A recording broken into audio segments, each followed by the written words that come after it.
Well, if you don't know this lovable white splooge, then why are you watching this video? Casper was created in 1939 in the form of a children's book called The Friendly Ghost by both insert names here, with the former of which devising the idea for the character and the latter providing the illustration. What really got Casper going was during World War II when Joe the co-creator sold the rights of the book to Paramount Pictures' Famous Studios animation division for a total of $175. This one-time payment was all that he would sadly receive, as he and Seymour would miss out on their share for any future Casper projects. These particular cartoons are well known for being on those shitty $1 public domain DVD compilation sets, and after watching a few of them I can see why.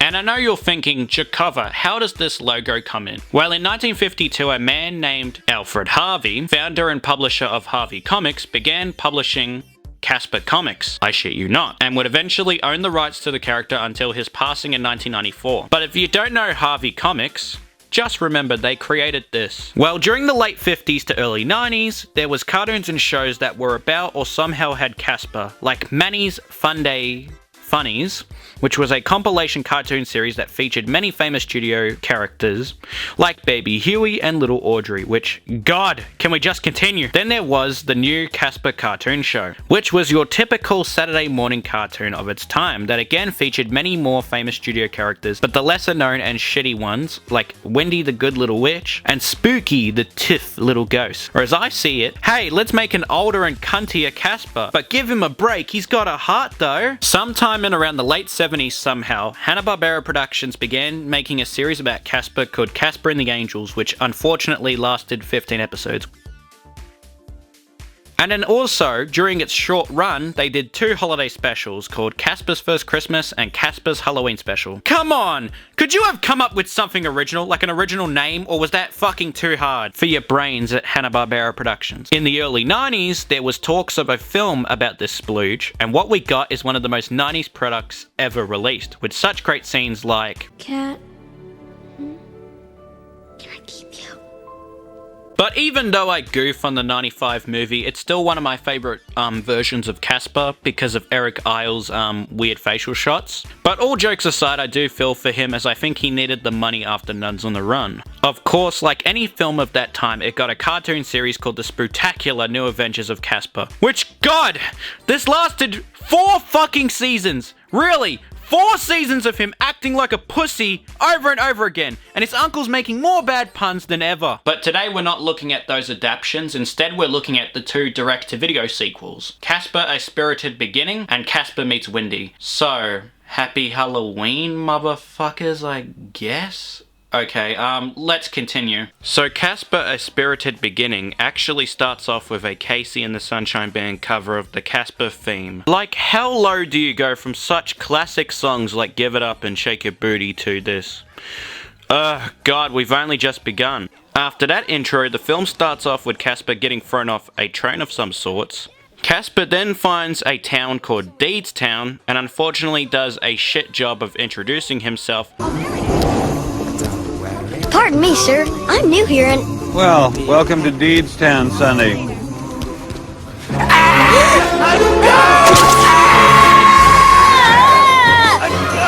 By scaring the whole town, pretty much like when Donald Trump goes to any town. No, I do not hate Donald Trump, nor do I suck him off like he's the greatest thing on earth, like Jesus walking on water. We then get the most generic 90s boy band soundtrack, where we meet this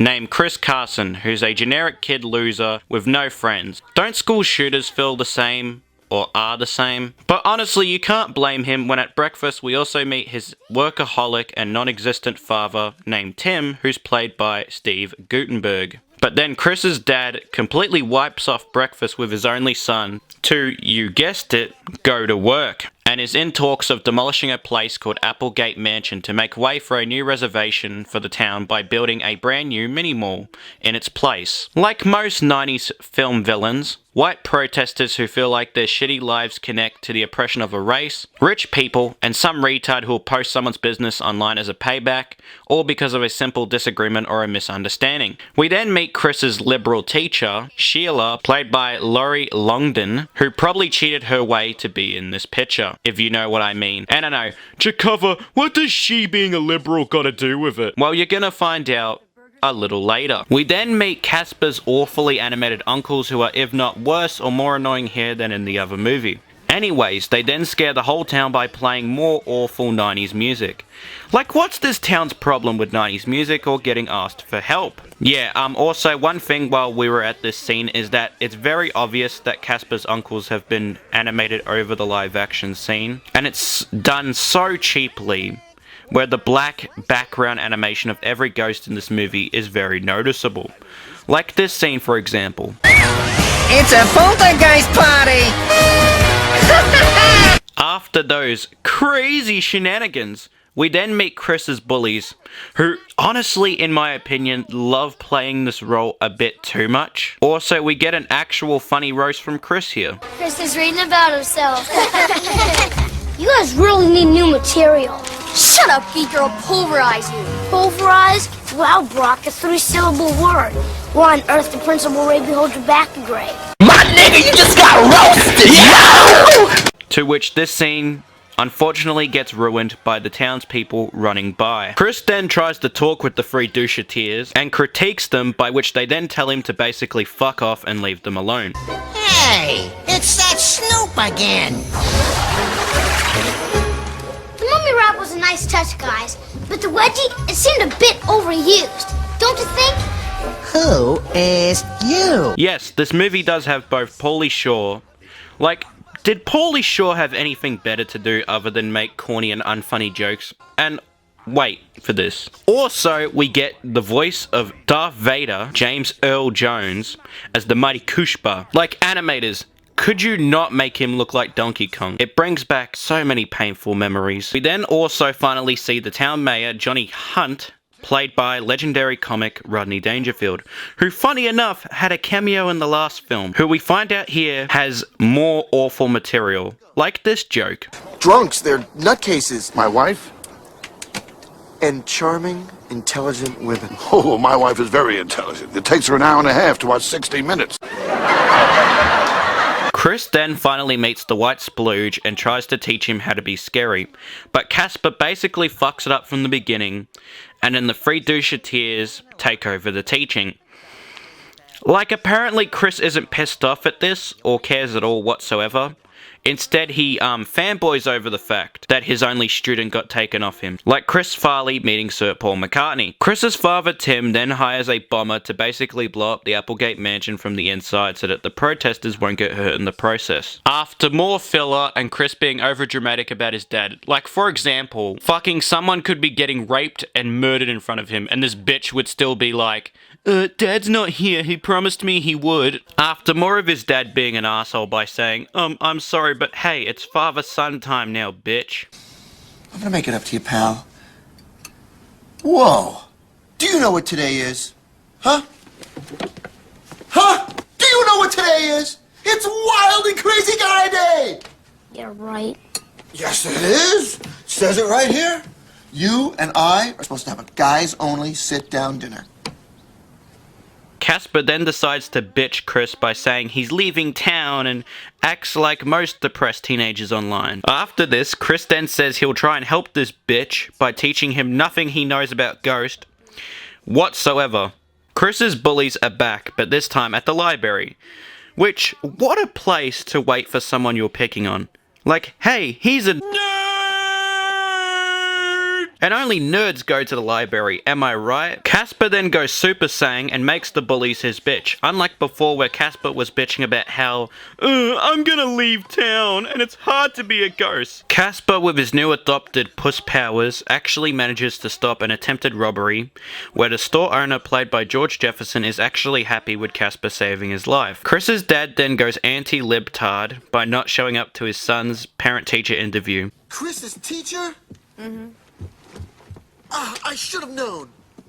Parent-teacher conference. Ha! My Aunt Sally! And again, slowly ruins his son's trust, but also his respect for him, like most single parents do. Yeah, fuck you single parents who actually try to create a good income by working to ignore their own child's needs over money. After another very 90s montage, we then go all Mission Impossible on this bitch, with the bomber setting his bomb that is going to be set from the inside at 6:30 PM the next day.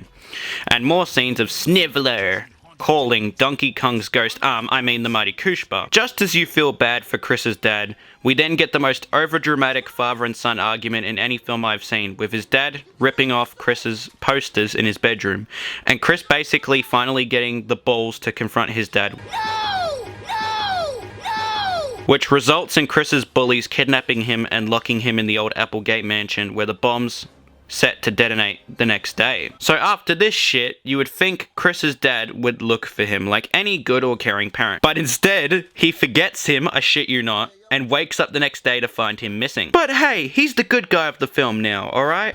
Find him. You need each other. You're right, Casper. We do need each other, and we love each other. Will you help me find him, Casper? He then realizes he fucks up badly. I fucked up again. Also that Chris is gonna straight up die. I will remember you. Gotcha, bitch. Gotcha, bitch. But honestly, if he did, the film would end a lot quicker. Chris is then saved when his teacher crashes her car into the tree Tim's paid bomber is sitting in, and Casper pretty much eats the bomb. How is that he can't fucking fly through a wall, but can eat a real goddamn bomb? People behind this film, you've done fuck up badly. I fucked up again. Casper then gets adopted by the three doucheteers. Chris's father finally says sorry and has more respect for Chris's teacher. Chris's father and his teacher finally meet the three doucheteers. Chris's crush Jennifer meets Casper and shits her pants. The three other bullies get their karma, and also more awful 90s pop and electric music plays. Overall, Casper, a spirited beginning, although very clearly rushed. The film overall has its moments and some pretty awfully hilarious lines. But unlike the 1995 movie, this one is mainly because of the kid who plays Chris's very dull and very whiny acting. I'd give it a recommendation for anyone under the age of 8 or someone who has a kid under the age of 8. This particular film starts off with the same intro but a different name and a slightly better opening song actually, like I'm not gonna lie on that point. And yes, Babs from the 1995 film is one of the witches. Wow, like how desperate do you have to get to do this kind of film? In this film, we then meet the villain, Sir Desmond the Great Spellman, played by George Hamilton, whose career hasn't treated him kind over the years. And also, yes, Pauly Shore is in this movie. Like again, what is it with him and bad direct-to-video Casper films? We then also meet both the most stereotypical villain sidekick duo of Vince and Jules, who are ordered to catch Wendy the Good Little Witch, played by Lizzie McGuire herself, Hilary Duff. And where we then meet her aunties, Fanny, Gabby, and Grit, all played by Babs from the 1995 movie, Shelley Duvall, and Terry Geyer, who all are, you guessed it, evil, bad witches. And no, that wasn't supposed to reference anything in particular at all. The sidekick duo come over and try to kidnap Wendy, but fail miserably. Oh, don't worry, this is going to be a recurring theme throughout the 93-minute running time. We then get the best flying effect in all of any Japanese anime.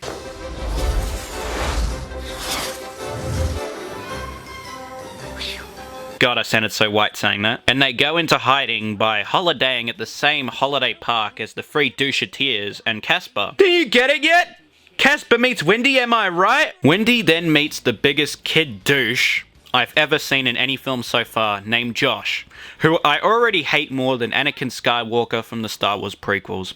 At least, even though Anakin complained constantly, he had some kind of charm to him and his story. But this kid here, he's just a fucking gay cunt. Desmond then almost finds out the location of Wendy and her aunties, and the safest thing Wendy's aunties could do is by sitting at the park's poolside and not watching Wendy whatsoever, knowing this guy has people looking for them. So okay, we're gonna forget that until the last act of the film, I'm guessing, right? Anyways, Wendy goes and stalks Josh, like most women in films who have feelings for the bad guy, because he's edgy as fuck, am I right? And we respect being treated like dog shit because of that, without actually knowing them first, whatsoever. Too bad you lose. Crud! Thanks for messing me up. Oh, hi. Got a quarter? Sorry. No problem. He's just a fucking gay cunt. Well, after that, Wendy and Casper finally meet like the women who have met Bill Clinton, if you know what I mean. You suck. Oh, come on, fuck off! That's a joke, okay? Like, Jesus, I can make a Donald Trump joke, but I can't make a Bill Clinton joke. Why not? Nothing. I just didn't know witches were so cute. It was at this moment that he knew. He fucked up. Casper, the friendly ghost, the friendliest ghost you know. Well, after this meeting of two minds, we then get a typical kids' film music montage of their day together, and more filler. Then there's more pointless stuff where we get more douchebag dialogue and more roasting like the last film. Look, you're going to the dance with me, and that's that. Josh, you're way behind on 90s dating rituals, and maybe you need to catch up. Wendy does some pretty predictable magic, and Pauly Shore's awful rapping skills is shown to every person who saw this direct-to-video film. It's not my fault, so don't get miffed. Just find a girl, just ain't my gift. But if there is one fact that I can boast, Wendy has meant a boo boo boo boo boo, a friendly ghost. At the dance later that night, which was explained only twice in this film, Wendy then finally sets the mood for her aunties and Casper's uncles to meet one another. So they then meet each other, to which everything goes swimmingly until both Wendy's aunties and Casper's uncles find out the truth of each other's true colours, when the uncles' bodies they possessed start fighting them. Look, I know this makes no fucking sense whatsoever, but I don't give a shit. We're almost done anyway. After all this, we get the greatest anime battle of all time. Listen to the dialogue here. And you guys better get out of here before we turn you into a year's supply of diapers. Wendy then basically fucks everything up for her aunties. I fucked up again. Desmond finds out their location, the douchebag bully character steals Wendy's magic wand, and more filler. God, I thought Wiggles space dancing had filler, but I was wrong. Desmond and his duo arrive and give some of the most shittiest and generic villain dialogue I've ever heard. Out of my hair. By the way, how does it look? Nary a one out of place.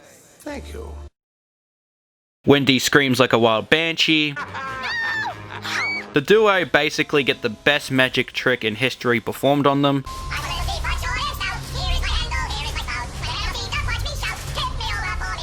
And Desmond, after nearly 15 minutes of painful villain dialogue, finally falls to his death, basically. Both Casper and Wendy are saved by both of their relatives.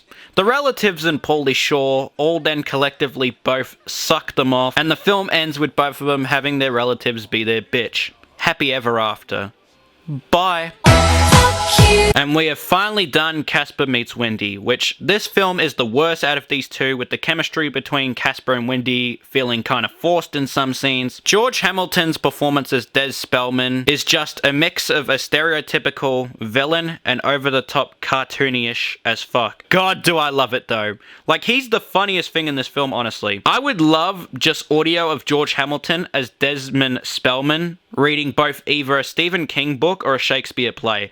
I would totally pay whatever that costs to hear it. Plus, I felt it focused too much on characters that didn't really serve a purpose of being there, besides just some, hey, here's some generic shit happening, haha, lol kind of moments. And the relationship of Wendy and her aunties unfortunately gets fucking annoying real fast after 10 minutes, by which this point, thoughts of suicide come to you. The three doucheteers do not add much again, besides Hey, there's a random pop culture reference. And I know, oh, but Jarkova, what about the 1995 movie? Yes, the 1995 film has a lot of its own problems, of course. But I have more of a soft spot with that and A Spirited Beginning as pieces of my nostalgic childhood than this bore fest of a film. Even though Casper, like many characters of his time, has had an up and down in popularity, mainly with the younger generation, he still manages to have a new TV series or film that'll come out every 5 to 10 years, like Casper's Haunted Christmas. Ugh. Also, like, does anyone remember